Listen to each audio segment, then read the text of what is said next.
Hello, everyone, and thank you so much for joining me today. I wanted to make a short presentation today on communication styles because I think that a lot of times it can be difficult for us to understand how we best communicate ourselves and why at times maybe we walk away from certain situations feeling like, maybe we're unresolved or a conversation that we wanted to have perhaps didn't go as we had hoped that it would. So I think that it's a good idea to get familiar with communication styles and maybe to be able to identify your own communication style and what does work for you, and then maybe some areas of improvement as well. So the first communication style that I want to talk about today is a passive communication style. And what a passive communication style is, um, somebody who has this type of style may be interpreted as being shy, even though that doesn't really, necessarily mean that someone is shy if they are passive, but this might look like avoidance of difficult conversations or trouble speaking up when, even in a situation where maybe someone doesn't agree, maybe you're in a conversation with a group of people and somebody says something that you wholly don't agree with, but makes you nervous to try to bring up a point that would rock the boat or would create any type of conflict amongst anyone else. So, difficulties speaking up, even in the event that you don't agree with something.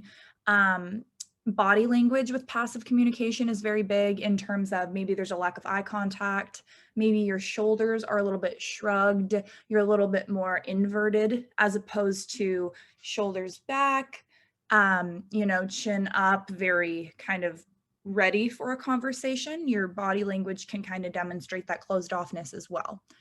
Um, Another big one that I see a lot is people who, are overly apologetic, even in situations where an apology maybe seems extreme or out of place even, and I think that we see this a lot with, um, high school students, especially younger adolescents. I think that there is this at times it can maybe be a reflection of lack of confidence or struggling with self-esteem and feeling like maybe you need to apologize for your viewpoints or you need to apologize for something that you said even if it wasn't offensive or abrasive or something like that. So overly apologetic, and I think generally feeling a lack of control in a conversation, feeling like if you needed to kind of navigate this conversation that you're having, it would be extremely difficult for you to do so because of that struggle, first of all, to kind of know where to start, and second of all, the anxiousness that is developed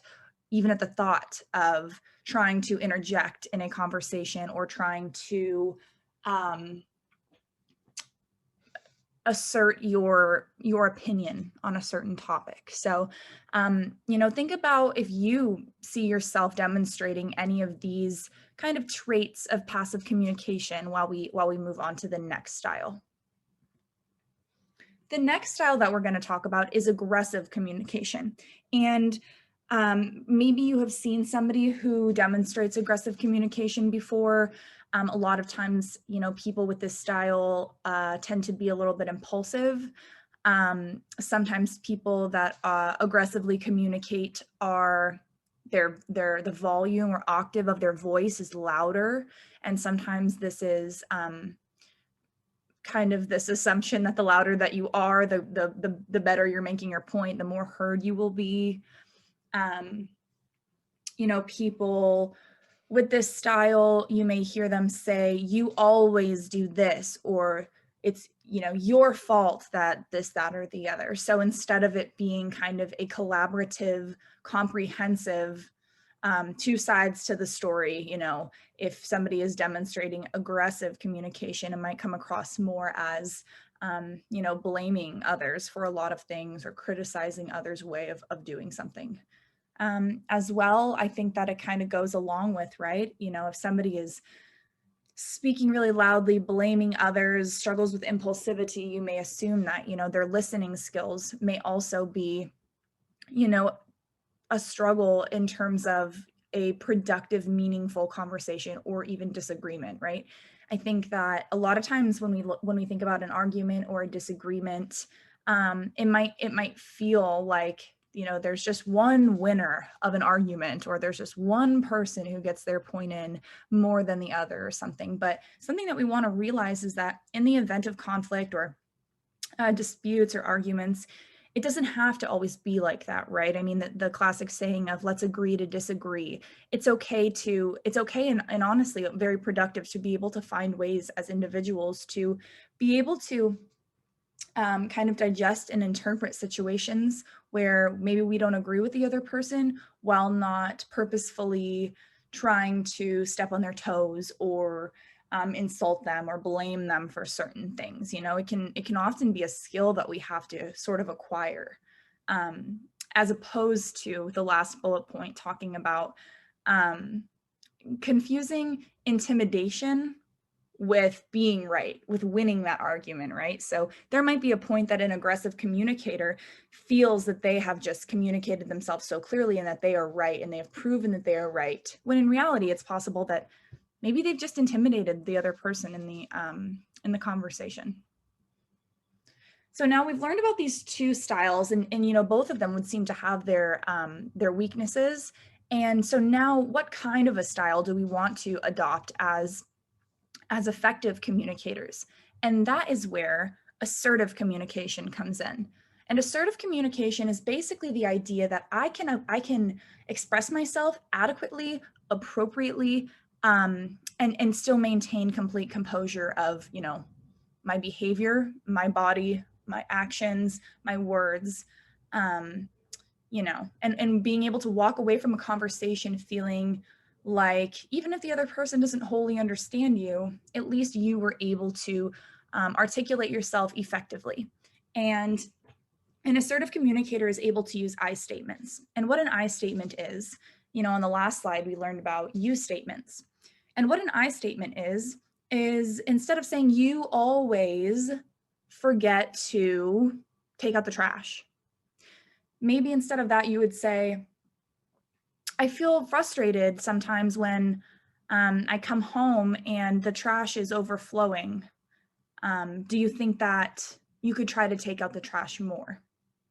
So what you want to do is you want to communicate your feeling itself. I feel frustrated.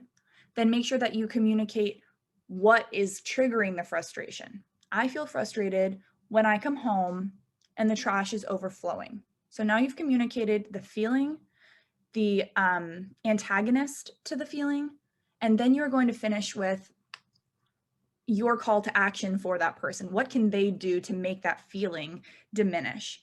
I feel frustrated when I come home and the trash is overflowing. Do you think that you could take it out every Monday, or whatever that goal ultimately is?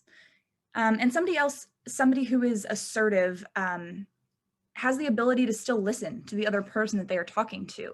It is not a one-sided conversation. There is back and forth, points being made, really trying to internalize the other stance, the other comments that are happening, and see where they can fit into your feelings as well. And the assertive communicator is able to stand up for themselves without making it seem demeaning or belittling to the other people. And I think that along with that goes, you know, clear respect for others, right? There doesn't have to be this lack of respect in a situation where perhaps, you know, you don't agree with the other person. And an assertive person is an advocate for what their needs are, and they're able to clearly express their feelings. And this is really hard. And I think that most of us would say that there are moments where it's very tough to express our feelings, because sometimes we're not even really sure what our feelings are. We're feeling a lot of different things. So being able to take the time to really reflect on situations before having these conversations, if possible, can be really beneficial to be an effective assertive communicator. So I hope that this was helpful. I hope that some of this resonated with you as you reflect on your own, you know, communication styles, and maybe see what tidbits from these, you know, this information that you can either adopt or maybe try to omit from your current styles that you use to communicate, and see what kind of a change that it can have, on your relationships in your life. So thank you again for listening. We would like to remind you that at Puck Schools, we do have a wonderful clinical counseling program that all of our students have access to. If you think that you would be a good candidate for this, or you think that your child would be a good candidate for this, please feel free to reach out to our counseling staff. And, we want to support our students however possible. So thank you again, and I hope everybody has a great day.